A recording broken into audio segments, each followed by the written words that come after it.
నిన్నటి ప్రశ్నకి సమాధానం శాంత ఋష్యశృంగుడు.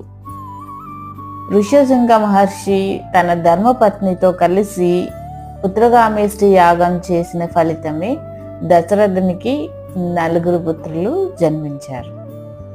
సమాధానం చెప్పిన వారికి ధన్యవాదాలండి. Thank you. ఈరోజు ఇంకొక విషయం, అందరూ బాలబ్రహ్మచారిగా ఆజన్మ బ్రహ్మచారిగా చెప్పుకునే హనుమంతునికి కూడా ఒక కొడుకున్నాడు. కొన్ని కారణాల వల్ల ఆయనకి ఒక కొడుకు జన్మించడం అనేది జరిగింది. ఆయన తన కొడుకుతో పాటుగా ఒక దేవాలయం కూడా ఇండియాలో ఉంది, ఏకైక దేవాలయం. ఆయన కొడుకు పేరేంటి? ఆ దేవాలయం ఎక్కడుంది చెప్పగలరా? All the best.